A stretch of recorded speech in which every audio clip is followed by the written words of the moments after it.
So good evening guys. So for today's video, yan pala. Nagawa lang tayo ng video.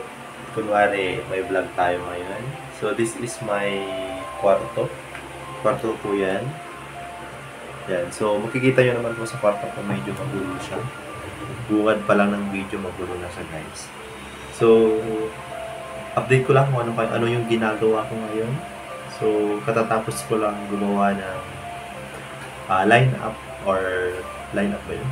Basta, line-up para dun sa kanta namin para sa baccalaureate mas bukas.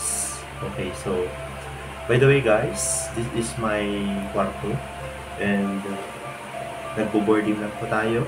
So makakalain nyo, this is my room or sarili namin bahay, hindi po. Okay, so for today's video again, for today's video. Ayan. So-share ko lang sa inyo kung ano yung ginawa natin ngayong araw na to. Of course, nagpa-exam tayo, di ba? So, nagpa-exam tayo ng buong maghapon and worth it yung pagpapa-exam natin kasi yung mga pina-exam natin ng mga bata ay hindi naman sila makukulit. They are not noisy. They are listening. They are busy answering their test questions. They are not cheating. Okay? So that is important.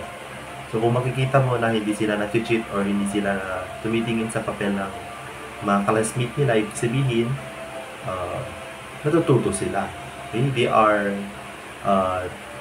analyzing their question, analyzing the questions from their test papers, or ibig sabihin, nag-review sila, kaya sila nakatutok doon sa examination sila. So yun, ang aking experience today. So happy ako. Hindi ako masyado na-stress sa mga bata.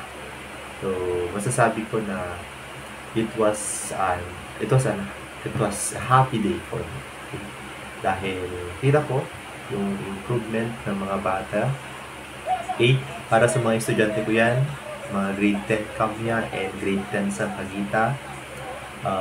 Congratulations because you did a great job on your stage or mini theater stage, and you did met or reach my expectation. So yung expectation ko na ninyo, na-reach nyo. Okay, magaling kayo, congratulations. Okay, so dapat yun lagi. Okay, para sa mga estudyante ko dyan na sa tingin nila is pinapahirapan ko sila, no, I'm not making way para mag-suffer kayo. Okay? Gumagawa lang ako or nagbibigay lang ako ng mga projects para at least meron ma-develop pa, ma-enhance pa yung mga skills ninyo. Tsaka hindi lang ma-enhance my skills. So, another reasons kung bakit ako nagbibigay ng projects sa inyo is that kasi malaki yung expectation ko sa inyo. Naniniwala ko sa inyo na makakaya nyo yung pinapagawa ko. Okay? So, I have that expectation sa inyo na, or a feeling na lahat ng mga pinapagawa sa inyo is kakayanin nyo. Okay?